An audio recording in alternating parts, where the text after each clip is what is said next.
नमस्कार। आज हम एक ऐसी घटना पर बात करने वाले हैं जिसने हाल ही में कोयम्बटूर, तमिलनाडु में काफी, आप कह सकते हैं, सनसनी फैलाई है। हाँ बिल्कुल, एक बहुत ही गंभीर मामला है ये। हमारे पास कुछ रिपोर्ट्स हैं, कुछ दस्तावेज हैं जो एक पोस्ट ग्रेजुएट स्टूडेंट और उसके दोस्त के साथ हुई एक वारदात का जिक्र करते हैं। ये एयरपोर्ट के पास हुआ और ये एक सामूहिक बलात्कार का मामला बताया जा रहा है। हाँ, तो आज हम कोशिश करेंगे कि इन रिपोर्ट्स के आधार पर समझें कि हुआ क्या था, पूरा घटनाक्रम क्या था, पुलिस ने क्या किया, क्या गिरफ्तारियां हुई, ये सब देखेंगे। और ये भी कि इससे जुड़े बड़े मुद्दे क्या हैं जो सामने आ रहे हैं। बिल्कुल, जैसे कि इन रिपोर्ट्स में इशारा भी किया गया है। तो चलिए इस जानकारी को थोड़ा और खोलते हैं, देखते हैं ये सूत्र हमें क्या बताते हैं। तो सबसे पहले घटना की बात करते हैं, हुआ क्या असल में। जो जानकारी है उसके हिसाब से ये कोयम्बटूर एयरपोर्ट के पास का इलाका है। हाँ। एक पुरुष मित्र के साथ वो लोग कार में थे। ठीक है। और तभी अचानक से बाइक पर 3 लोग आते हैं और रिपोर्ट्स कहती हैं कि उन्होंने सीधे कार की खिड़की तोड़ दी। मतलब सोचिए कितनी हिम्मत। ये तो बड़ी अजीब बात है, मतलब बिना किसी डर के। बिल्कुल। फिर उन्होंने उस महिला के दोस्त पर हमला किया। अच्छा। और उसके बाद महिला को वो जबरदस्ती अपने साथ ले गए। ये पूरा वाकया, जैसा इन रिपोर्ट्स में लिखा है, सुनने में ही बहुत बहुत भयानक लगता है। हाँ नहीं, ये वाकई दिल दहलाने वाला है। और इसमें जैसे आपने कहा 2 बातें खास हैं। एक तो ये तरीका कि सीधे शीशा तोड़ना, साथी पर हमला। हाँ। और दूसरा वो जगह, एयरपोर्ट के पास का इलाका। लोग सोचते हैं कि शायद वहाँ थोड़ी सुरक्षा ज्यादा होगी या कम से कम सुनसान नहीं होगा। सही बात है। वहाँ इस तरह की घटना होना दिखाता है कि हमलावरों में कोई खौफ नहीं था। ऐसा लगता है इन रिपोर्ट्स को पढ़कर। बिल्कुल।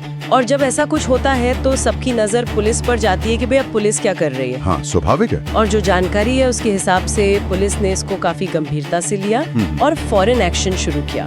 बताया गया है कि जांच के लिए एकदम से स्पेशल टीम्स बना दी गई। मतलब इसे हल्के में नहीं लिया गया। अच्छा, ये तेज कार्रवाई हुई मतलब? हाँ, ऐसा लगता है। जांच में एक अहम मोड़ तब आया जब पुलिस को एक चोरी की गाड़ी मिली। ओके। रिपोर्ट्स में जिक्र है कि ये गाड़ी इस क्राइम में इस्तेमाल हुई थी।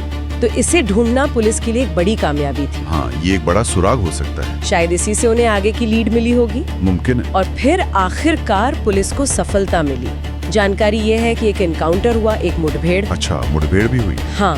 और उसके बाद इस मामले से जुड़े 3 सस्पेक्ट्स को पकड़ लिया गया। तो पुलिस ने न सिर्फ केस रजिस्टर किया बल्कि सस्पेक्ट्स तक पहुंच भी गई। तो पुलिस की तरफ से जो एक्शन दिख रहा है इन रिपोर्ट्स में, वो काफी तेज और मल्टी लेयर्ड लगता है।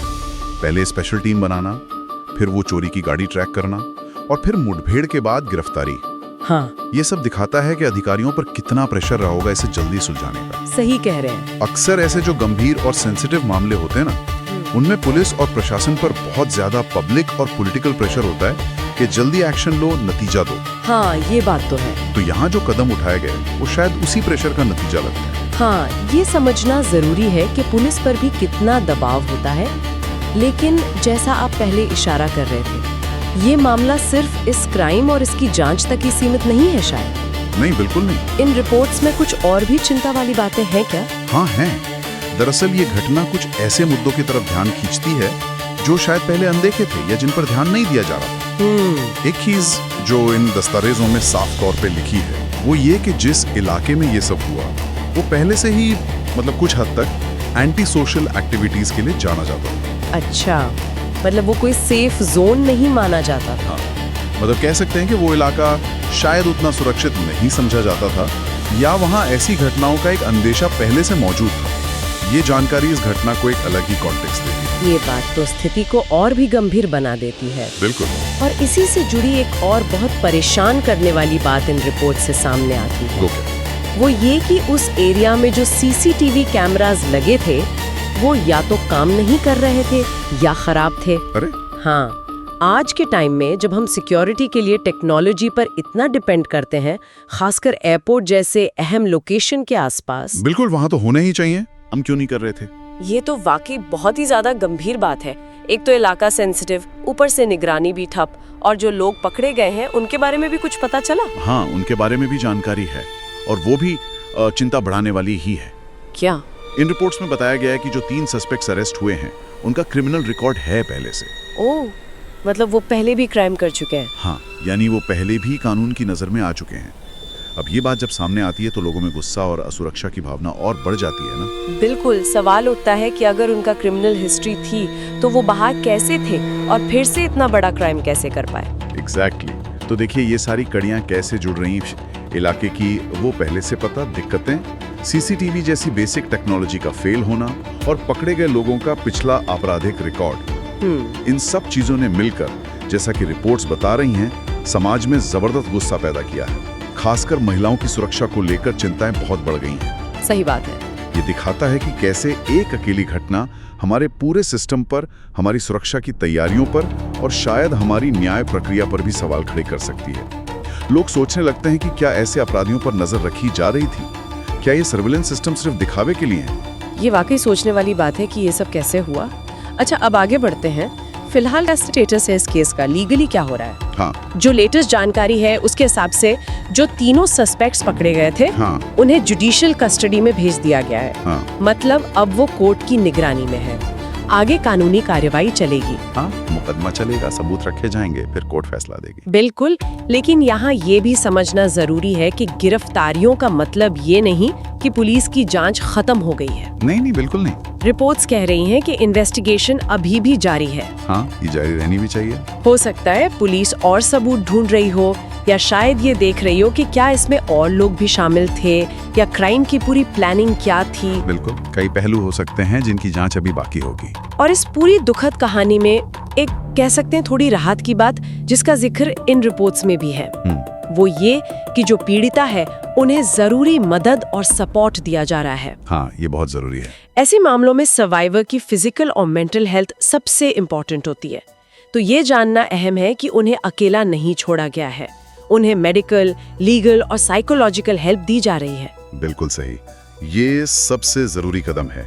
तो अब ये मामला, जैसा आपने कहा, फॉर्मली लीगल प्रोसेस में है। सस्पेक्ट्स न्यायिक हिरासत में है, जांच चल रही है और सबसे अहम, पीड़िता को सहायता मिल रही है। ये सब इस प्रक्रिया के जरूरी अगले कदम है, जैसा इन रिपोर्ट से पता चल रहा है। अब आगे की कार्रवाई कोर्ट में होगी। देखना होगा कि जांच में और क्या सामने आता है और केस का फाइनल नतीजा क्या होता है।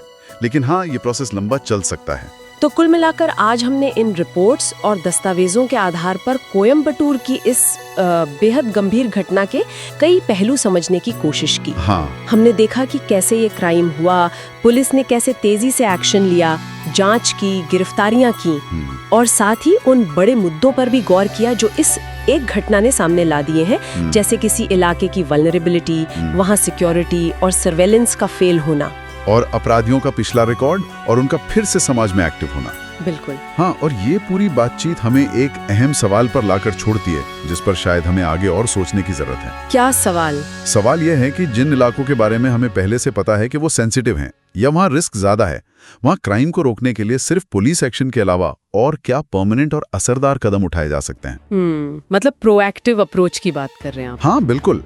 क्या हम सिर्फ घटना होने के बाद रिएक्ट करने के बजाय प्रिवेंशन पर ज्यादा फोकस कर सकते हैं? जैसे, क्या सीसीटीवी का फेल होना सिर्फ एक टेक्निकल प्रॉब्लम है, या इसे एक बड़ी सिस्टमैटिक लापरवाही के तौर पर देखना चाहिए? सही बात है। या फिर क्या कम्युनिटी को ज्यादा इन्वॉल्व करने की जरूरत है, लोगों को ज्यादा जागरूक बनाने की, उन्हें भागीदार बनाने की, ताकि ऐसे इलाकों को सेफ बनाया जा सके? ये कुछ ऐसे पहलू हैं जिनका सीधा जवाब शायद इन रिपोर्ट्स में ना मिले, लेकिन जिनकी जरूरत इस पूरी घटना से साफ नजर आती है। हमें सोचना होगा कि क्या हमारा मौजूदा सिस्टम ऐसे अपराधों को रोकने में काफी है, या उसमें बड़े बदलाव की जरूरत है।